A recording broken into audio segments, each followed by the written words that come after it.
बहुत बहुत स्वागत है दोस्तों आपका आज के इस मार्केट एनालिसिस के वीडियो में। सबसे पहले आप सभी को होली की बहुत बहुत बधाई। और उसी तरीके के कुछ रंग यहाँ भी दिखाई दे रहे शीट पर। तो आप देख सकते हो कि रिटेलर्स गए हैं बियरिश, डीआईएस गए हैं, ये भी मिक्स टू बियरिश दिख रहे हैं, एफआई दिख रहे हैं मिक्स टू बुलिश, और प्रोज भी दिख रहे हैं मिक्स टू मोस्टली बुलिश। सो चलिए अब देखते हैं। ये था बाय सेल फ्राइडे का। अब देखेंगे हम यही बाय सेल, ये था पार्टिसिपेंट वाइज। अब देखेंगे हम इंस्ट्रूमेंट वाइज इस कॉलम के अंदर। और एक दिन पहले की पोजीशन दिखेगी हमें यहाँ पे, उसमें एडजस्ट कर देंगे बाय सेल को। तो पोजीशन क्या कैरी फॉरवर्ड हुई है कल सुबह तक के लिए वो इस कॉलम में दिखने वाली है। इंस्ट्रूमेंट्स हमारे index future, index call, index put, stock future and so on. तो स्टार्ट करते हैं इंडेक्स फ्यूचर से। ये सब निफ्टी, बैंक निफ्टी, फिर निफ्टी और मिड कैप निफ्टी मिक्सड है। नंबर ऑफ लॉट्स यानी नंबर ऑफ कॉन्ट्रैक्ट दिए हुए हैं, रिटेल क्लाइंट, डीआईएस, एफआईज और प्रोस। तो स्टार्ट करते हैं रिटेलर से। 22,000 लॉट्स सेल करके गए, 90,000 लॉट अभी भी लॉन्ग में उनके। 4,500 लॉट की डीआईएस की बाइंग है, वो थोड़ा सा प्लस में आ गए 2,000 लॉट्स में। 17,000 लॉट की बाइंग करके गए एफआईज, उनके 72,000 लॉट शॉर्ट अभी भी है। 1100 लॉट्स की बाइंग करी है प्रोस ने, उनके 20,000 लॉट्स अभी ओवरऑल शॉर्ट। इंडेक्स कॉल का डेटा देखे तो रिटेलर का कॉल सेल आया 1,09,000 लॉट्स का। ओवरऑल देखें तो 1,42,000 लॉट उनके शॉर्ट में है। एफआईज कॉल बेच करके गए 54,000 लॉट्स की, उनकी 20,000 लॉट कॉल बची हैं अब लॉन्ग में। 1,64,000 लॉट प्रोज के बाय आया है, तो 1,22,000 लॉट ओवरऑल कॉल लॉन्ग में है। वो इंडेक्स पुट का डेटा देखें तो रिटेलर्स ने बाइंग करी है पुट्स की ओवरऑल 1,07,000 लॉट्स की अभी भी, लेकिन उनकी नेट सेल पोजीशन है 1,56,000 लॉट्स की। 621 लॉट की सेलिंग करी है डीआईएस ने, उनके 48,000 लॉट अभी भी पुट लॉन्ग में है। 50,000 लॉट की सेलिंग करी है एफआईज ने, उनके 85,000 लॉट लॉन्ग है। 56,000 लॉट की सेलिंग करी है प्रोज ने, उनके 23,000 लॉट अभी भी पुट में लॉन्ग में। स्टॉक फ्यूचर से काफ़ी अच्छी खबर आ रही है, क्योंकि वहाँ पे बड़ी बाइंग दिखाई दे रही है। 73,000 लॉट की बाइंग हुई है एफआईज के द्वारा। 3,60,000 लॉट्स के आसपास पहुँच चुके हैं वो, तो एक अच्छा डिसेंट नंबर हो गया है। स्टॉक कॉल और स्टॉक पुट में देखें तो रिटेलर यहाँ पे भी स्टॉक्स में बियरिश दिखाई दे रहे हैं, इवन स्टॉक फ्यूचर में भी। तो बेसिकली रिटेलर थोड़ा सा स्टॉक्स को नेगेटिव पर्सपेक्टिव से देखना स्टार्ट किया है ऐसा लग रहा है। तो और स्मार्ट मनी बिल्कुल उसका अपोजिट सोच रही है। और देखिए कैश मार्केट में क्या बाइंग सेलिंग है वो चेक करते हैं। तो रिटेलर एफआईज का, माफ़ कीजिएगा, डीआईएस का बाय आया नेट नेट 3,700 करोड़ का, और एफआईज का बाय सेल आया 3,300 करोड़ का, यानी 400 करोड़ के आसपास का सेल लगभग रिटेलर्स का भी आया कैश मार्केट में। चलिए अब आज ज़्यादा टाइम वेस्ट ना करते हुए सीधा चलते हैं और डेटा देख लेते हैं कि डेटा क्या कह रहा है। सो हम सबसे पहले से रिफ़्रेश कर लेते हैं एक बार, और रिफ़्रेश करके देखेंगे निफ्टी को। और निफ्टी की ऑप्शन चेन क्या कह रही है। 28 मार्च की अब हमारी एक्सपायरी है। 22,000 पे मार्केट हुआ है क्लोज। सो देखिए 22,000 के ऊपर जब तक बाज़ार रहेगा तो तब तक तो बाज़ार के लिए ठीक है। 22,100 के आसपास की क्लोजिंग है। सो एक अच्छी क्लोजिंग है ओवरऑल बेसिस पे अगर इसको देखें तो। जब तक 22,000 के ऊपर हम हैं तो तब तक बाज़ार के अंदर कोई डर वाली बात नहीं है। तेज़ी कहाँ पे कर सकते हैं हम, जो ऑप्शन चेन बता रही है हमें। देखिए सबसे बड़ा टोटल ओपन इंटरेस्ट ध्यान से देखिए यहाँ पे है, जो कि लेवल है कौन सा, 22,000 का। सेकंड हाईएस्ट है 22,100, जहाँ पे अभी हमारी क्लोजिंग आई है। तो ये दोनों देखे तो यानी ये लेवल भी एक अच्छी सपोर्ट है, और ये लेवल भी एक अगर टूट गया तो ये भी रेजिस्टेंस टूट जाएगी। तो यानी यहाँ से कोई बाउंस मिले तो बाय कर सकते हैं, या ये लेवल क्रॉस हो तो भी बाय कर सकते हैं। दोनों साइड पे हम बाइंग कर सकते हैं। और रोड बिल्कुल एकदम हाईवे हमारा खाली दिखाई दे रहा है। सीधा रेजिस्टेंस जा करके दिखाई दे रही है अब कहाँ, 22,300 के आसपास। लेकिन उसके लिए एक पॉजिटिव वर्ल्ड मार्केट का होना ज़रूरी है, जो कि अभी नहीं दिखाई दे रहा। फ्राइडे को मार्केट काफ़ी नेगेटिव क्लोज हुआ है डाउ जोन्स, और आज भी डाउ जोन्स जो है और नैस्डैक माइनस में ही है। तो यानी एक गड़बड़ वाली सिचुएशन बनी हुई है। और यहाँ पे हमें कुछ इन द मनी पुट्स दिखाई दे रही हैं, यानी कुछ पोजीशन हो सकता है स्मार्ट मनी ने धोखे से यहाँ पे बना रखी हैं हाइड करके। और अगर कल गैप डाउन खुलता है तो वो यहाँ पे प्रॉफिट बुक करते हुए दिखाई दे सकते हैं। कुछ रिटेलर्स की भी अच्छी पोजीशंस हैं जो कि ठीक ठाक बियरिश बनी है। इंक्रीमेंटल डेटा उनका थोड़ा बियरिश गया, चाहे वो ओवरऑल बुलिश है, लेकिन उनको भी बेनिफिट होता हुआ दिखाई दे सकता है। यानी एक मिक्स गेम बनती हुई दिखाई दे रही है। लेकिन अगर हमें 22,000 के आसपास कोई बाउंस मिलेगा तो हम ज़रूर वहाँ पे बाय करने की देखेंगे, लेकिन जब भी ट्रेंड के अगेंस्ट जाएँ तो क्वांटिटी हमें थोड़ी सी कम रखनी है। ये भी देख सकते हैं कि यहाँ पे 21,900 से बाउंस आता है तो भी बाय कर सकते हैं, यानी इन दोनों में से जिस लेवल से बाउंस आए, बाउंस का मतलब क्या है कि एक 15 मिनट की कैंडल हम देखेंगे जो इन लेवल के आसपास से कोई बुलिश बने, और फिर उसका जब हाई ब्रेक हो तो वहाँ पे हम एंट्री करने की देखेंगे। पहले 15 मिनट, अभी जब तक बाजार ये कुछ दिनों से वॉलेटाइल चल रहा है, वो जब तक ठीक नहीं होगा तब तक हम पहले 15 मिनट में कोई ट्रेड नहीं लेने वाले, ये हमारी स्ट्रेटेजी है। सो 21,900 से बाउंस आएगा तो हम बाय करेंगे, लेकिन अगर 22,000 के नीचे कोई बियरिश कैंडल बन गई या पहले 15 मिनट्स की कैंडल भी मुझे कल बियरिश दिख गई तो मैं वहाँ पे छोटी क्वांटिटी में शॉर्ट साइड का ट्रेड जरूर लेने का प्रेफर करूँगा, लेकिन क्वांटिटी मेरी कम ही रहेगी। लेकिन अगर 22,000 के नीचे भी एक कैंडल बनती है 15 मिनट की बियरिश, तो वहाँ पे फिर से मैं शॉर्ट का ट्रेड जरूर देखूंगा। तो ये मेरी स्ट्रेटेजी रहने वाली है कल के लिए। दोनों लेवल्स मैंने आप लोग को बता दिए हैं। तो अब चलते हैं आगे के ऑप्शन चेन देख लेते हैं, जो कि है 4 अप्रैल। और 4 अप्रैल में हम देख सकते हैं, देखिए कुछ कुछ इन द मनी कॉल्स दिखाई दे रही हैं जो कि कोई कम क्वांटिटी नहीं है। अगर ये बाइंग है या सेलिंग है वो पता कैसे लगेगा, देखिए यहाँ पे भी पुट्स भी दिखाई दे रही हैं। तो बड़ा क्लियर है, हमें अपने लेवल्स का ध्यान रखना है। कल अगर 20,000 के नीचे बाजार सस्टेन कर गया तब तो बात बिल्कुल क्लियर हो जाएगी कि ये अग्रेसिव पोजीशन इन्होंने शॉर्ट साइड की बनाई हुई है, यानी बाजार को नीचे ले जाने वाली बनाई हुई है।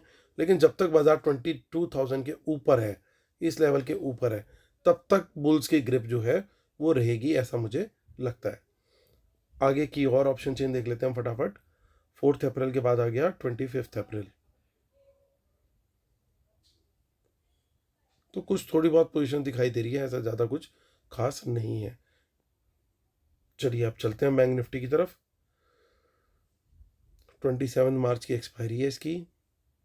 46,683 पे 46,863 पे मार्केट क्लोज हुआ है। इन द मनी कॉल्स के अंदर काफ़ी बुकिंग हुई है, पोजीशन आगे निकल गई है, लेकिन इन द मनी पुट्स में पोजीशन अभी भी दिखाई दे रही है। तो बड़ा क्लियर है दोस्तों। अब देखिए यहाँ पे लेवल कैसे आइडेंटिफाई करना है। अगर हमें शॉर्ट साइड का ट्रेड देखना है तो 46,800 को देखिए, सबसे बड़ा टोटल ओपन इंटरेस्ट और सबसे बड़ा चेंज इन ओआई, यानी ये एक अच्छी सपोर्ट है। इसके नीचे अगर खुलते हैं, नेगेटिव प्राइस एक्शन मिलता है, 15 मिनट की कैंडल के लो ब्रेक पे हम शॉर्ट का ट्रेड ले सकते हैं। टारगेट रहेगा 46,500। और 46,500 के भी नीचे एक उस तरह की 15 मिनट की कैंडल बनती है अगर, तो भी उसके लो ब्रेक पे हम वापस शॉर्ट का ट्रेड ले सकते हैं और फिर गेट्स हो जाएंगे ओपन, क्योंकि कोई बड़ी सपोर्ट फिर हमें 46,000 से पहले नहीं दिखाई दे रही है। तो ये लेवल नोट कर लीजिएगा, और इन्हीं लेवल से 46,500 से या 46,000 से कोई बाउंस आता है तो वहाँ पे 15 मिनट की कैंडल के टाइम फ्रेम में हाई बुलिश कैंडल के हाई ब्रेक पे हम तेजी का ट्रेड भी देख सकते हैं। सिमिलरली 46,800 के ऊपर बाजार रहता है और कोई 15 मिनट की ग्रीन कैंडल बनाता है तो वहाँ पे भी उसके हाई ब्रेक पे हम एंट्री ले सकते हैं लॉन्ग साइड पे। तो ये हमारा बैंक निफ्टी का भी लेवल्स हमने कवर कर लिए। अब देख लेते हैं क्या दिखाई दे रहा है। ज़्यादा कुछ खास नहीं है, और मंथली भी देख लेते हैं।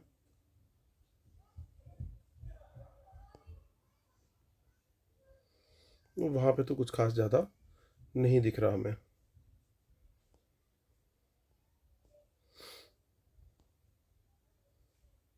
चलिए अब देखते हैं हम बैंक निफ्टी के बाद देखते हैं फिन निफ्टी। फिन निफ्टी की है कल एक्सपायरी, 20,783 पे मार्केट क्लोज हुआ है।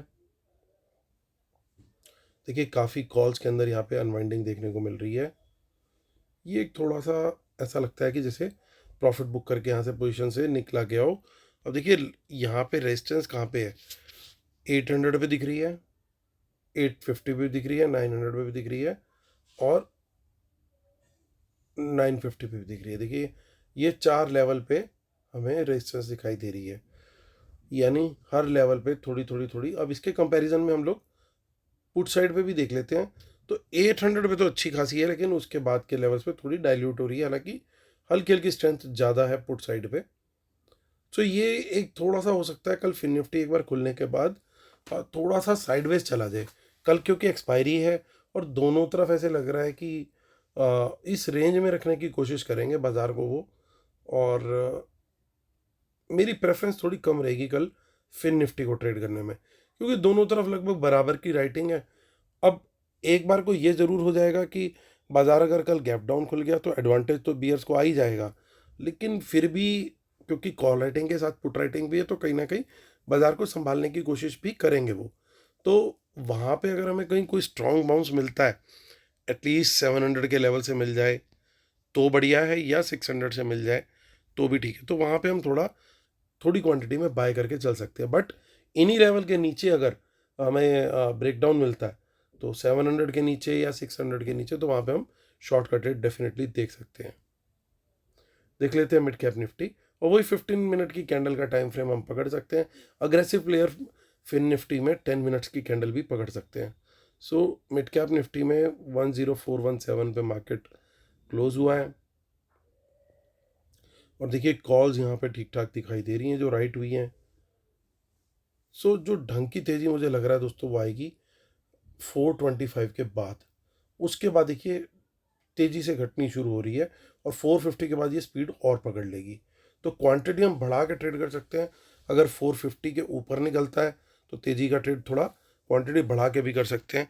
उससे पहले जो है इसको बाय करना इतनी समझदारी नहीं लग रहा। और 400 के नीचे, माफ़ कीजिएगा 375 के नीचे हम शॉर्ट का ट्रेड देखेंगे। क्यों? क्योंकि 400 के नीचे लेते हैं तो एकदम सपोर्ट सामने खड़ी है 375 पे, तो 375 के नीचे देखिए तो एकदम से पोजीशंस काफ़ी हल्की हो जाती हैं। तो 375 के नीचे मंदी का ट्रेड देखेंगे, और 425 या 450 के ऊपर ही बाय देखना समझदारी है।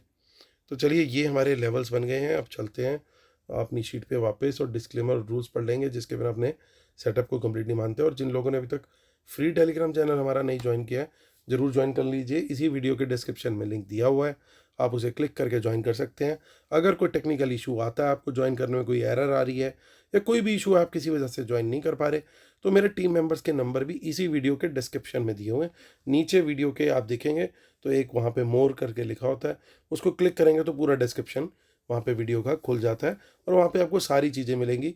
टेलीग्राम का लिंक, मेरे टीम मेंबर्स के नंबर जिनको आप व्हाट्सएप करके टेलीग्राम चैनल में ऐड होने की रिक्वेस्ट भी कर सकते हैं, और वेबिनार की भी डिटेल्स इसी वीडियो के डिस्क्रिप्शन में उनके नीचे दी हुई है। तो चलिए आते हैं फिर मुद्दे की बात करते हैं। तो देखिए बाइंग ज़रूर आई है एफ की इंडेक्स फ्यूचर में, लेकिन इसमें शॉर्ट्स क्लोज हुए हैं, बाय नहीं हुआ है। यानी बाइंग जो करी है ये पुरानी अपनी शॉर्ट की पोजीशन में प्रॉफिट बुक किया है कहीं ना कहीं। सो ये डेटा जो है जितना स्ट्रॉन्ग यहाँ पे दिख रहा है एक्चुअल में उतना नहीं है। इसको मैं फिर भी न्यूट्रल साइड पर ही लूँगा। इंडेक्स कॉल का डेटा देखें तो जितनी कॉल एफ ने बाय करी उससे ज़्यादा सेल करी है, और नेट नेट बेसिस पे इनका सेल आया है। प्रोज ने ज़रूर अच्छे से पॉजिटिव पोजीशन ली है, तो इसके चलते इसको भी हम थोड़ा सा न्यूट्रल टू स्लाइट पॉजिटिव ले सकते हैं, क्योंकि एटलीस्ट प्रोज थोड़ा सा बुलिश नज़रिए से देख रहे हैं बाजार को। अब यहाँ पे एक चीज़ और देखने को मिल रही है कि ये दोनों पार्टीज पुट बेच करके गई हैं, और रिटेलर बड़ी क्वांटिटी में पुट लेके गया है। तो कल इसका मतलब क्या है? इनकी कोशिश ज़रूर ये रहेगी कि जिन्होंने पुट बेची है उनको सुबह पहले दो नुकसान, और उसके बाद बाज़ार को थोड़ा कवर ज़रूर करो। यानी अगर कोई गैप डाउन अपॉर्चुनिटी होती है, हो सकता है थोड़ा सा डिप ले बाज़ार, उसके बाद इनकी कोशिश रहनी चाहिए कुछ इस तरीके से बाज़ार को कवर करने की, क्योंकि कहीं ना कहीं ये भी बॉटम के साइंस फील कर रहे हैं। तभी देखिए इनके स्टॉक फ्यूचर लगातार वहाँ पे भी शॉर्ट क्लोजिंग शुरू हो चुकी है, और इंडेक्स फ्यूचर में भी। तो अगर इस तरह का सेटअप बनता है कल, जो मैं बोल रहा हूँ, तो वो इनके डेटा के हिसाब से बिल्कुल परफेक्ट जाएगा। हो सकता है इसके बाद सेकंड हाफ में कुछ और गड़बड़ कर दें, ऐसे लेके आ जाएं या फिर और ऊपर ले जाएं, वॉटेवर, वो देखना पड़ेगा क्या करेंगे उस समय लाइव मार्केट में। पर पहले एक आधा छोटा मोटा डिप ले करके इनको शायद थोड़ी बहुत रिकवरी का कोशिश ज़रूर करेंगे एक बार। तो वो हमने लेकिन अपने डेटा के हिसाब से जहाँ पे बाउंस आएगा लेवल्स के हिसाब से, उसके हिसाब से हमने ट्रेड करना है। स्ट्रेटजी हमारी बिल्कुल क्लियर है। और तेज़ी में ट्रेड अभी भी मैं लोगों को सब लोग को यही एडवाइस करूँगा कि क्वांटिटी जो भी है अभी वो थोड़ी सी कम ही रखें, क्योंकि मार्केट की वॉलेटिलिटी अभी कम नहीं हुई है। पिछले लास्ट 7 to 10 डेज से बहुत ज़्यादा हाई लेवल की वॉलेटिलिटी है, तो जिसमें कि लॉसेस होने के चांसेस ज़्यादा रहते हैं। तो थोड़ा सा सेफ अभी ट्रेड करना है। ऐसी उम्मीद है मुझे कि इस वीक में चीज़ें थोड़ी बेटर होती हुई दिखनी चाहिए जब तक ये वीक ख़त्म हो। So let's hope for the best, और उम्मीद करता हूँ आप लोगों को वीडियो पसंद आएगा। एक बार फिर से आप सबको और आप सबके परिवार को होली की बहुत बहुत शुभकामनाएं। कल फिर होती है आपसे मुलाकात। चलिए तब तक के लिए टेक केयर, बाय बाय।